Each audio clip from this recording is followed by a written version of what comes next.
معنا الإعلام الرياضي ميلاد موسى. صباح الخير عليك ميلاد، هل يجب أن يعتزل لاعب كرة القدم مبكرا؟ شايف يعني قبل الأربعين مثلا أو ال35؟ لماذا هناك نقطة استفهام اليوم على اللاعبين الأكبر سنا؟ صباح الخير نقطة رغدة. تعجب صباح يعني الخير. حتى فلنقل. صحيح. صباح الخير رغدة، صباح الخير ساندي، صباح الخير للمشاهدين. الحرة بالتأكيد لا يجب أن يعتزل اللاعب الآن، خاصة أنه في الماضي رغدة كان عمر ال30 هو عمر الاعتزال بالنسبة للاعب، هو عمر التيتا. أما الآن تغيرت بنية اللاعبين، يعني في الماضي حتى أسلوب حياة اللاعبين رغدة كان غير، كان اللاعب يخلص مباريات ويطلع يسهر، يروح ياكل مع اصدقائه، يمكن ياكل كنافه حتى او ياكل اي شيء. هالموضوع هلا ممنوع منعا باتا.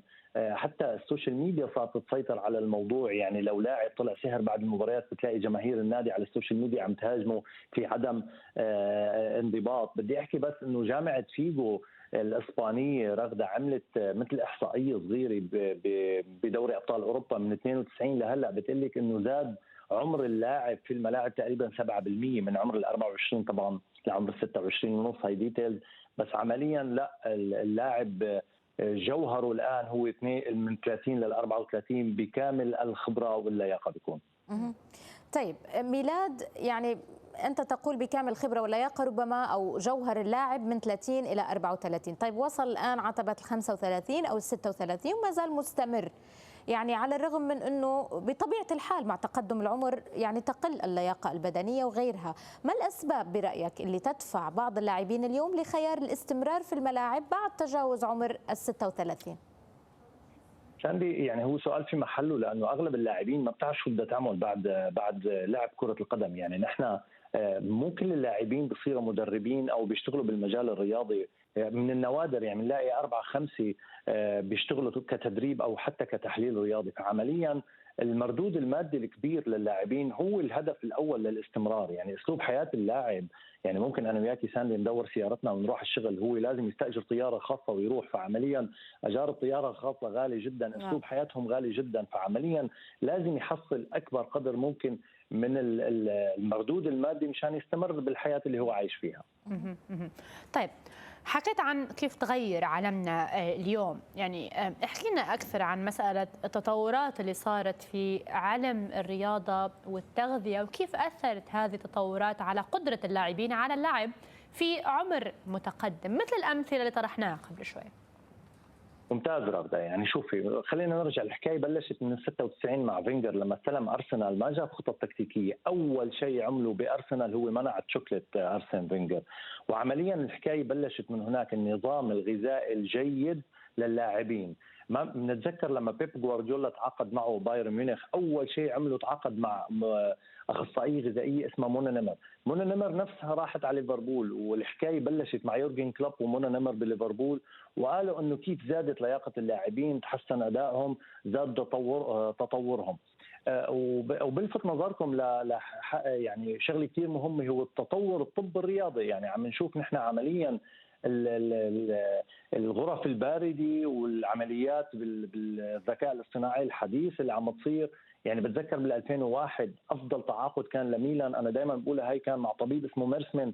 الطبيب وقتها ميلان كان عنده اصابات كثير كبيره بالنادي، فراح جاب طبيب اسمه ميرسمن وحطه بالنادي او فتح له مثل مركز طبي بالنادي، لهيك تطور الميلان بعده بكثير، وراح لعب نهائيات دوري ابطال اوروبا وجاب النهائي، وبنتذكر سلسلته مع انشيلوتي السلسله الرائعه. فعمليا النظام الغذائي وتطور الطب ساعد جدا اللاعبين رغده.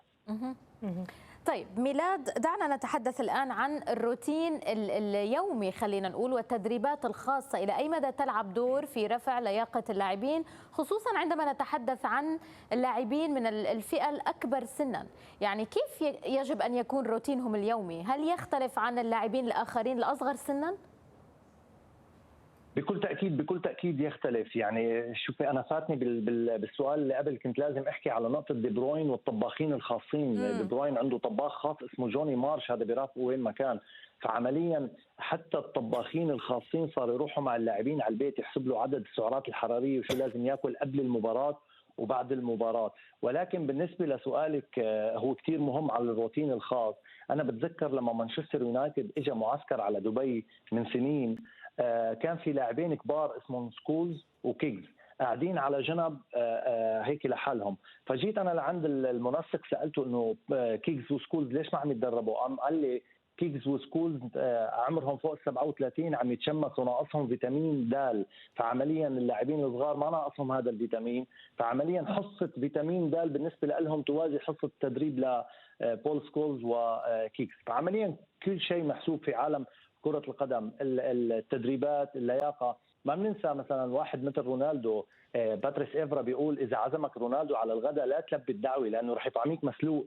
رونالدو بياكل خمس وجبات باليوم، وبياكل اغلبيه اكله مسلوق، وعمليا بياكل وبينزل على النادي.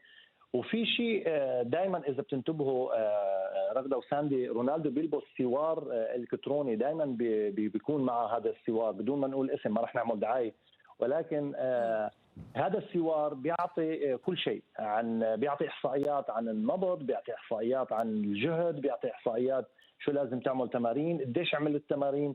فعمليا تطور الذكاء الاصطناعي، تطور التكنولوجيا كمان عم يساعد اللاعبين. طيب ميلاد، مع كل هذه التغييرات الحاصله اليوم في عالم كره القدم والتطور في ربما علم الرياضه والتغذيه والتدريبات والى اخره، هل بالمقابل تغيرت برأيك نظرة الأندية والمدربين تجاه اللاعبين الكبار في العمر واستمرارية لعبهم في الملاعب بعمر متقدمة ربما مقارنة بكيف كانوا ينظروا إليهم بالماضي؟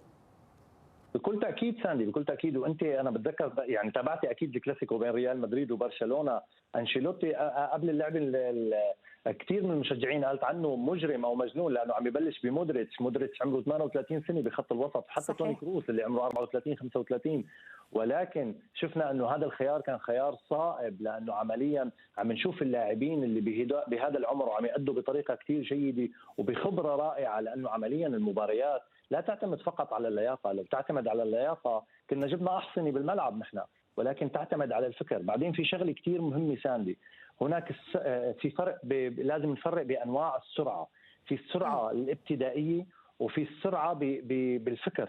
يعني انت لما بتعطي الكره للاعب وبينطلق من الصفر ل100 وفي سرعه اخذ القرار، فعمليا في مدربين بتفضل اللاعب اللي هو عنده سرعه في اخذ القرار، ومنهم مودريتش. انا بتذكر المقصيه التاريخيه لواين روني، اذا بتتذكروها، هاي اهميه التدريب على مانشستر سيتي اتوقع ب 2012. سالوه لواين روني انه هاي المقصيه انت كيف عملتها؟ قال لهم انا ما اخذت القرار بوقتها، انا تدربت عليها بملعب التدريبات اكثر من 20 30 مره، لهيك كان سرعه اتخاذ القرار في الملعب اسهل بالنسبه لي. يعني ربما فعلا ميلاد يعني سنشهد ربما تحول كبير في مسيره اللاعبين في السنوات القادمه، من يعلم ربما يصل العمر الى 45، ما بعرف، هل تعتقد؟